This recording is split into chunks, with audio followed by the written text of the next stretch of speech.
Cześć, witam Was Energik w kolejnym odcinku To było grane Console Edition i dzisiaj przygotowałem dla Was grę Dino Crisis 3. Tytuł, do którego podchodziłem chyba z 5 razy, żeby Was nie skłamać i zawsze coś mnie odrzucało. W końcu odkryłem, jak nie należy grać w Dino Crisis i jakoś poszło, jakoś udało mi się tą grę skończyć. Natomiast słuchajcie, jest coś takiego, że w filmach, które mają ileś tam części z kolei, w którymś momencie pada pomysł, żeby wystrzelić bohaterów w kosmos. Tak było z Jasonem z Piątku 13, tak było z Hellraiserem chyba, żeby nie skłamać, 4, która też siedziała w kosmosie, o ile dobrze pamiętam. Tak było też z Nieśmiertelnym, który też zawędrował w kosmos dosyć szybko. Ale to nie jest też domena filmów, też gry w którymś momencie twórcy po prostu odlatują w kosmos. Tak było chociażby z Call of Duty Infinity Warfare. Tutaj jednak pragnę obronić Call of Duty, bo akurat Infinity Warfare miał jedno z najfajniejszych fabuł z ostatnich wszystkich Call of Duty, także naprawdę fajnie się w to grało. Ale jest coś takiego, że ten kosmos, kiedy nie masz już pomysłu, kiedy już jesteś wybrany, już było absolutnie wszystko, wystrzelmy w kosmos. I Dino Crisis właśnie jest taką grą, Dino Crisis 3, kiedy po 2 częściach dziejących się na Ziemi z dinozaurami, nagle twórcy postanowili, tam wystrzelmy te dinozaury w kosmos. I to jest w ogóle dosyć dziwne. Znaczy, czy to jest nadal Dino Crisis? No, tytuł mówi nam, że tak, i 3 mówi nam, że jest to jakby trzecia odsłona serii, która w sumie nie była aż tak popularna jak Call of Duty, przegrywała z Call of Duty, ale miała kilka fajnych pomysłów. Między innymi to, że pierwsza część Dino Crisis, podobnie jak Silent Hill, była liczona cała w czasie rzeczywistym, co było niespotykane na PlayStation w tamtym czasie. Także słuchajcie, Dino Crisis 3 dzieje się w 2548 roku i w zasadzie nie ma ani jednego wspólnego mianownika, poza tytułem oczywiście, ze wcześniejszymi odsłonami Dino Crisis.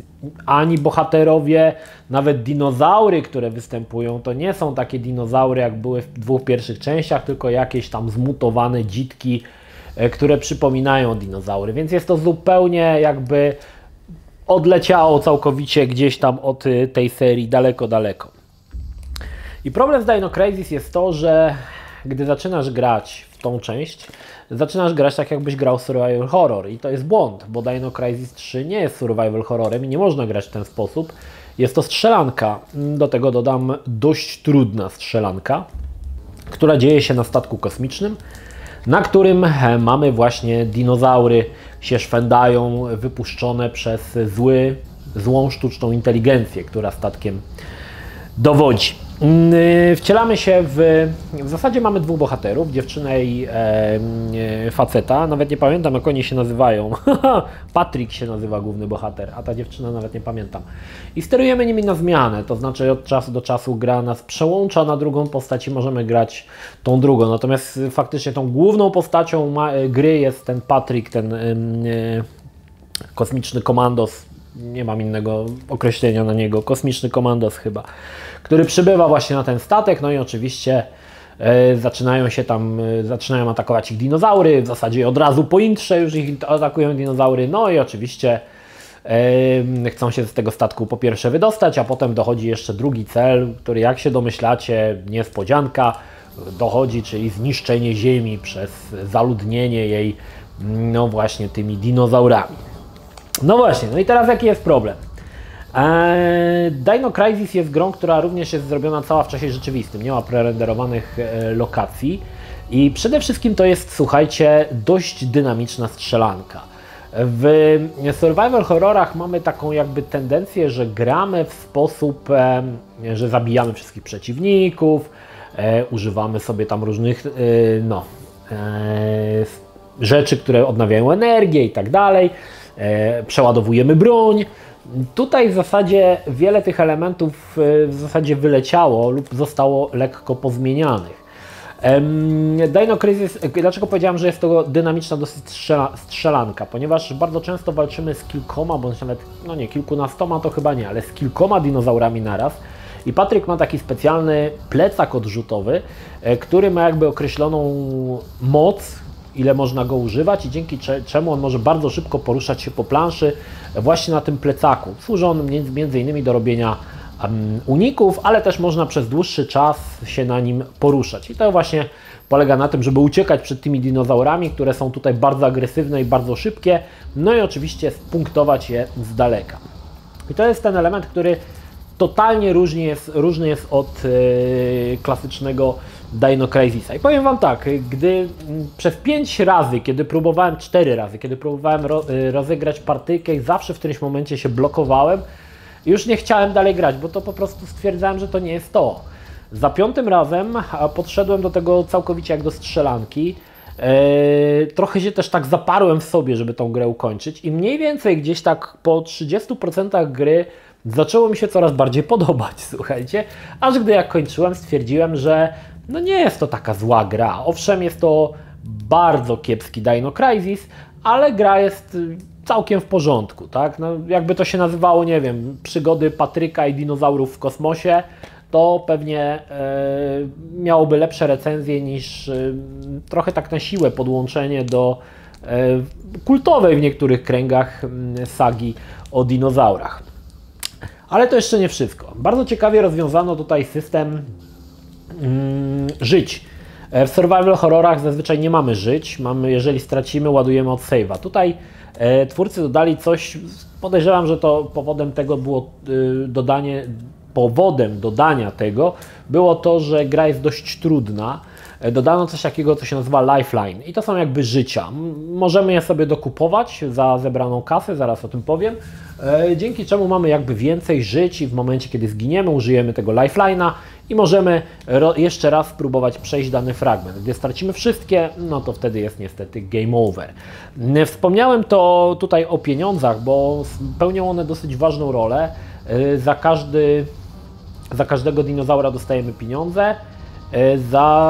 Możemy dodatkowo też zbierać pieniądze porozrzucane w postaci takich pomarańczowych kul.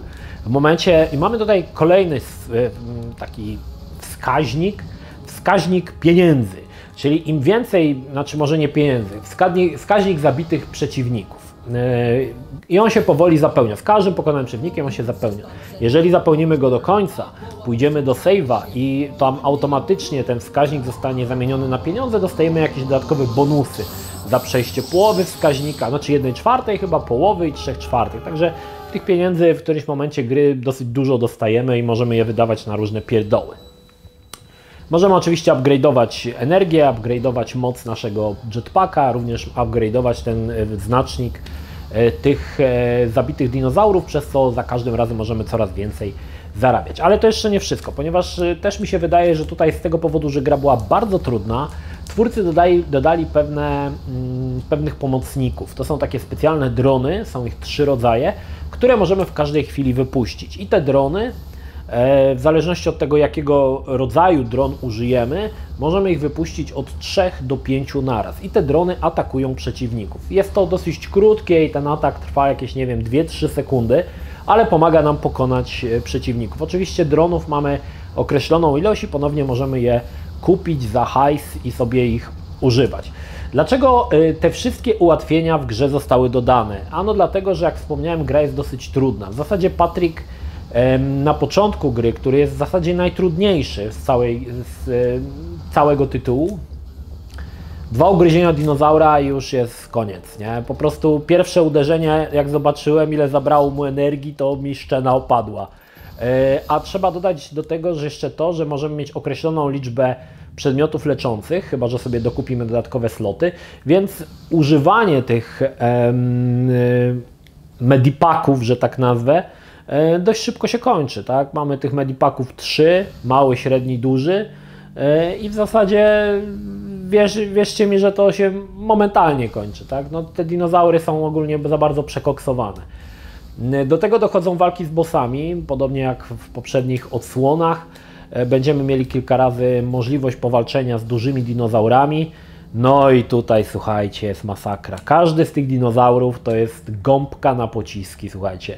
Jak zacząłem strzelać do niego ze zwykłego karabinu, a to dodam jeszcze jedną ciekawą rzecz, że gra nie działa w taki sposób, że żeby strzelać, naciskasz przycisk i trzymasz i Patryk sieje po prostu z karabinu ile się da. Nie. Strzeli krótką serię, więc cały czas musisz klikać. Jest to dość męczące, zwłaszcza, że gdy zobaczyłem pierwszego bossa i zobaczyłem, strzelając do niego, jak powoli mu się ta energia kończy, ile jeszcze zostało, ile mam energii i ile on zabiera przeciwnik energii, to mówię, to jest niemożliwe. To jest niemożliwe, żeby ktoś to tak zaprojektował. To jest nierealne po prostu. Także walki z bossami są długie, ciężkie i w pewien sposób chyba nudne. Myślę, że tak bym to określił, bo naprawdę wymagają ciągłego naciskania przycisku strzału, żeby w końcu milimetr po milimetrze tą energię mu zabierać. Oczywiście możemy używać tych dronów, wszystkiego, co nam troszkę ułatwia sprawę. Jeżeli chodzi o historię Dino Crisis, jest nawet w miarę ok. Nie jest to nic odkrywczego i nie jest to historia, która Was zachwyci. To jest historia, której widzieliście, o której słyszeliście, bądź w której graliście miliardy razy i doskonale tą historię znacie z wielu innych gier. Nie jest tutaj nic odkrywczego.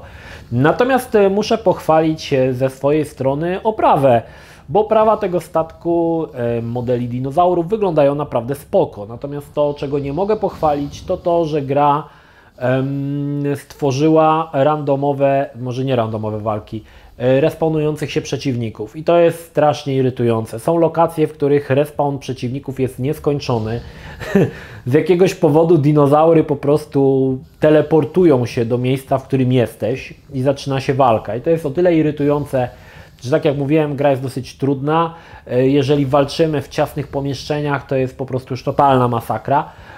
No i do tego to wszystkiego brakuje. Dodatkowo są dosyć kiepsko porozkładane save pointy, jest ich bardzo mało, więc czasami musimy wrócić naprawdę kawał drogi, aby sobie zapisać grę albo dokupić jakieś nowe przedmioty. I dochodzimy do jeszcze kolejnej ciekawej rzeczy. Jak w większości gier survival horrorowych, chociażby Resident i inne tego typu, statek kosmiczny, po którym się poruszamy, jest labiryntem, totalnym labiryntem, w którym bardzo łatwo się zgubić. Mamy co prawda trójwymiarową mapę, ale ona jeszcze bardziej w zasadzie miesza niż pomaga, więc mamy lokację naprawdę dużą, bardzo dużą i bardzo łatwo się w niej zgubić. Ale twórcy dodali jeszcze jedno małe utrudnienie. Ponieważ statek, po którym się poruszamy, może transformować. Od czasu do czasu mamy możliwość przetransformowania statku w coś, jakby troszkę inaczej wygląda ten statek, dzięki czemu uzyskujemy dostęp do innych lokacji, które wcześniej były zamknięte.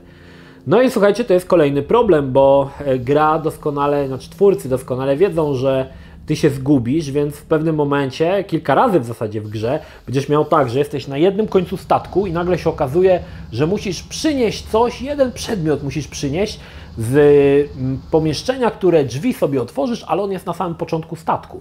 Więc przez kolejne pół godziny idziesz z jednego miejsca na sam początek statku, żeby wziąć ten jeden pieprzony przedmiot i potem wrócić z powrotem na sam koniec statku, żeby go użyć. Także gra korzysta z takich dość tanich i prymitywnych sztuczek, żeby tak to dosadnie nazwać. I niestety tutaj to wyszło bardzo słabo. Koniec końców również bardzo fajne są cutscenki prerenderowane, podobały mi się, wyglądały całkiem spoko. No i oczywiście powiem Wam tak, no gra w którymś momencie pęka taka niechęć do tej gry i zaczyna Ci się to podobać, zaczynasz się wkręcać. Gra jest ekskluzywem na Xboxa, więc nie zagracie w zasadzie na niczym innym, tylko na klasycznym Xboxie. Nie wiem, czy ona działa we wstecznej kompatybilności. Chyba działa, ale nie jestem pewien.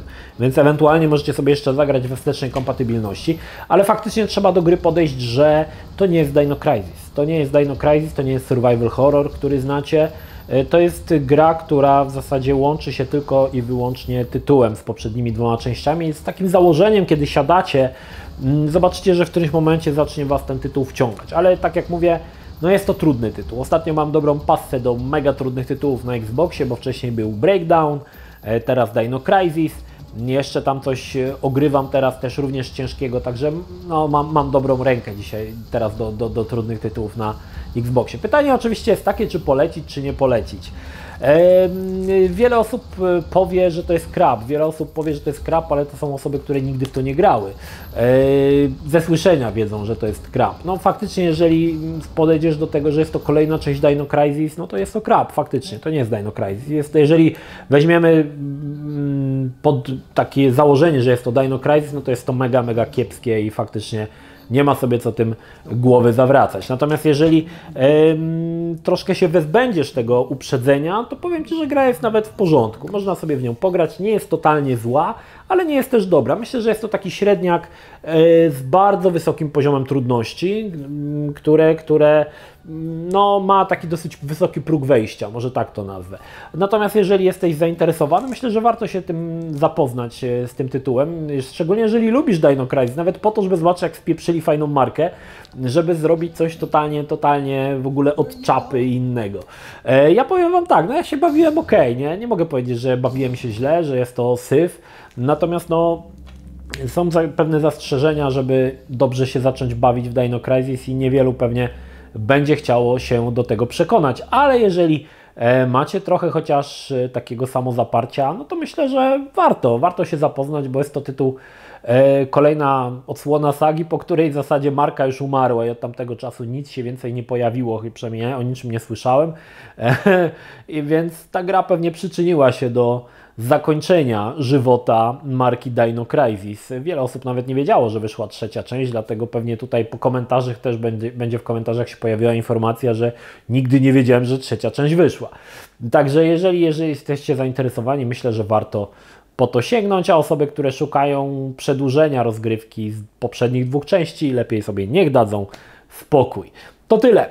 Pozdrawiam Was, Energik, trzymajcie się, do następnego. Cześć.